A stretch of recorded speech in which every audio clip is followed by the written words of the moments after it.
Today's video, I'm going to be jumping into 4 simple questions that you need to ask. These questions often get overlooked, and that is what happens, with most businesses. They're going to actually miss the mark on some of the results that they can get because they're skipping these steps. And so we're just going to dive into what are those 4 questions. And I'm going to kind of go at a high level at first. I'm going to dive deeper into each one of those so you actually understand what the fundamentals are behind those questions, if you follow me. So with that, essentially, the first question you really need to figure out is who. Who is your first question? Who are you going to be selling to? And good morning, Brandon. Thanks for tuning in. Mike, what's up, man? Appreciate you guys. But it's figuring out who it is exactly that you're going to be selling to. Because honestly, if you're going to try to sell to anyone and everyone, you might think, yeah, I want to sell this to everyone in the world. That's actually not such a smart idea. And the reason why it's not smart is it's going to make you stretch thin. It's going to make you tired. It gets you frustrated. And honestly, once you get stretched like that, you start to feel kind of empty inside. So when you want to find out the who, you're trying to find out who you ideally really want to work with, right? The second part, and I'm going to dive deeper into the who's and what that means, but again, you're not really trying to serve everyone. You're trying to figure out who exactly is your ideal customer base to work with, right? The second thing often overlooked is the results. What type of results is it that you're actually trying to give them? Okay, where is it that you can actually serve them at the highest level? You don't want to serve someone at the lowest level. You want to serve them at the highest level. And so we're thinking past, it's not just so much about our products and services. We're thinking, how do we actually, what's the result we're trying to give them? Okay, and I'm going to dive a little bit deeper into that as well. Because is it a product or service? Because really, people aren't buying your product or service. They're buying the result. How is it going to affect their lives? Whether it's personal or professional, they're buying a result from you. If you can really think through that, it's not so much the product or service, it's what your product or service does for them. And secondly, or thirdly, actually, we're trying to figure out where is your customer, right? So where are they located? How do we actually find them? And how to find them, right? So, and if you don't know who they are, it's going to be a lot harder to figure out where to find them. So you can see how these tie into each other. And then also, what is it that, like thinking in fishing, what type of bait is it that you're actually going to be using to pull them towards you, right? Well, but also check this out, by repelling others, because you really don't want to work with every single body. You don't. Some people may disagree with that, but I'm telling you that's the path is finding the ones that fit into these molds that you can serve them at a higher level. I don't know if how long you've been in business, if you're thinking about being in business, but those of us that have had higher maintenance people. And sometimes you wonder, is this my ideal person? Okay. Like I'm spending so much resources trying to make that one person happy. And I've got 10 others that are just astounded with what I'm doing for them. And I don't have to work as hard for that. And so you have to start to wonder, is this my ideal person over here that's just pulling me away? You follow me on this? So there's 4 simple questions. We've got the who, the result, where, and bait, right? Who are they? What result are we getting them? Where are they located, and what type of bait are we going to use to pull them into our world?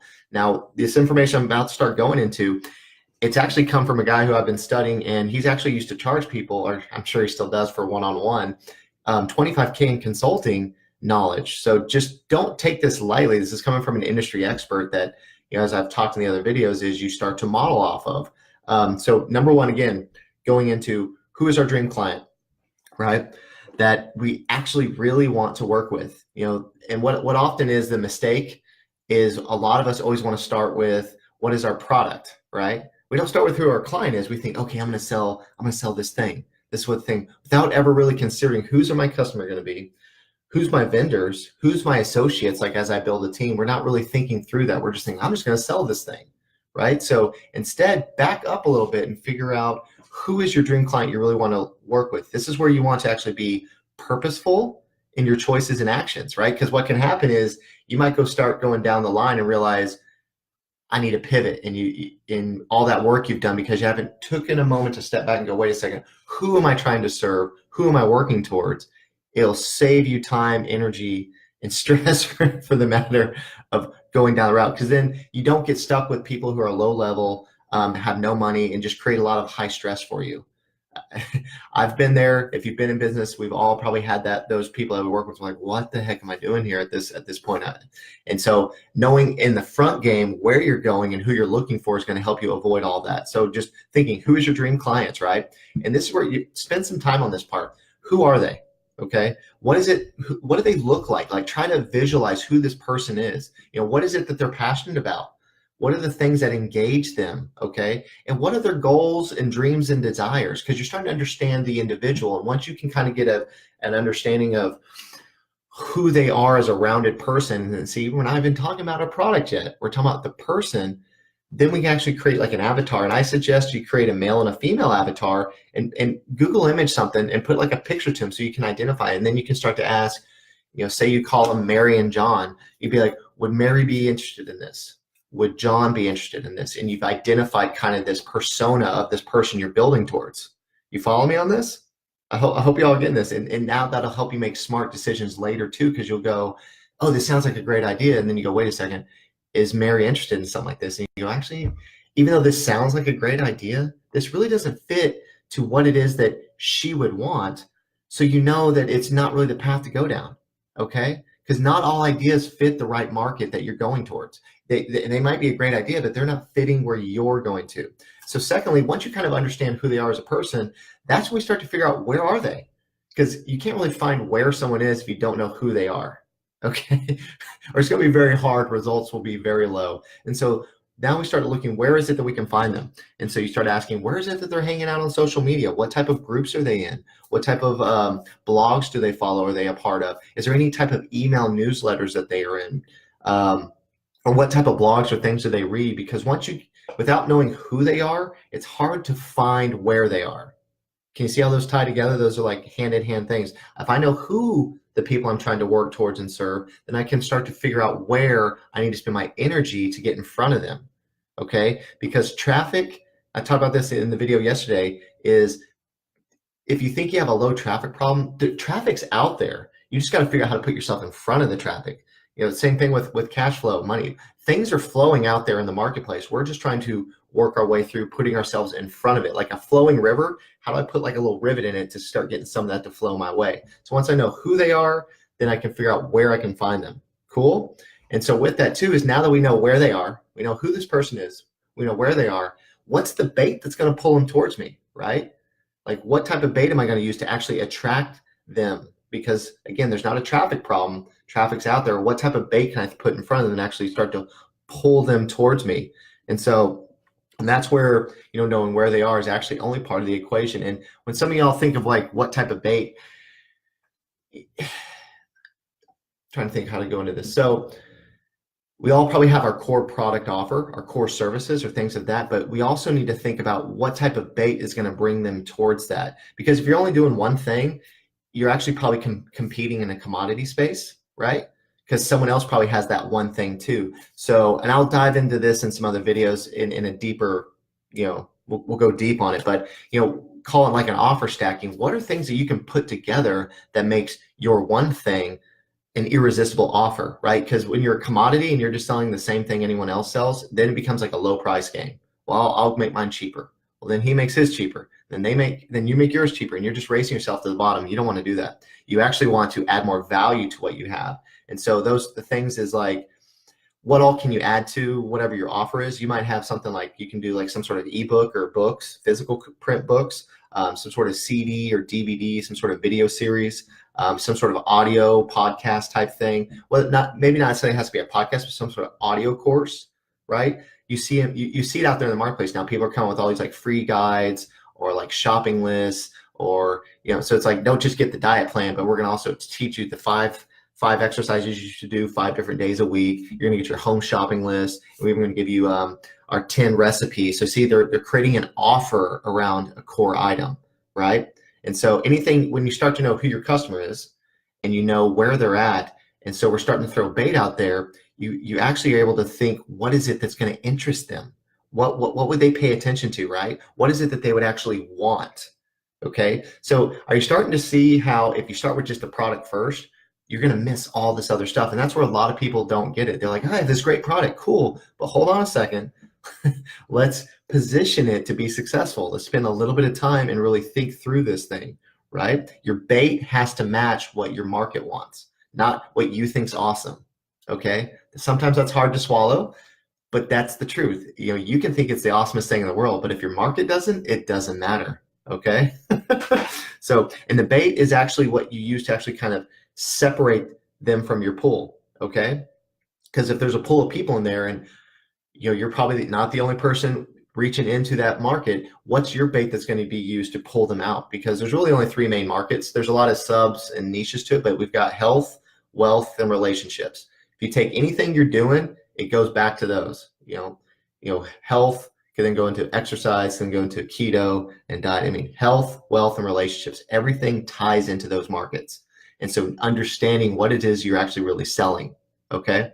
The fourth thing is, what are the actual results? Earlier we talked about, you're not selling a product or service, you're actually selling a result. What result is it that you're trying to give them?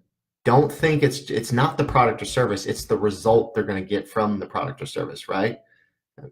I mean, really think through that. To me, this when I was reading about that, I'm like, yeah, you're right. It's not like people don't buy a $250,000 car because it's a $250,000 car. They buy it because it's the result they want, right? You don't buy a certain television or certain clothes because you want to feel how it makes you feel, right? What's the result you get from it? How it makes you look. It's not the actual fabric, right? It's how it makes you feel and look is what you're buying, right? Or like buying a video game, right? You're not buying, it's how the fun you're going to get out of the game, right? Or the community, if you have a lot of friends online, the community you're going to get out of it. So you're actually selling the results to people. Business, honestly, is not about products and services. Those are the vehicles, but it's actually about what type of results you're getting for your clients. And once you start to understand that and they actually understand the results that they're going to get, your price barrier starts to go away. Okay?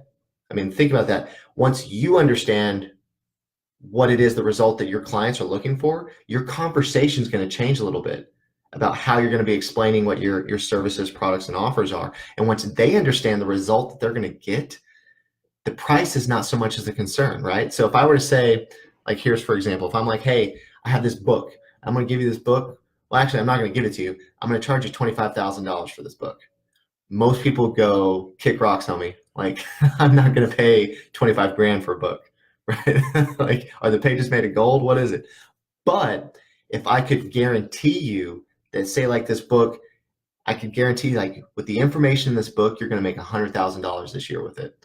Or say it's got a secret map with something buried, some gold, and I've never used it to anyone. I can't travel because of conditions, but I'm just trying to need money.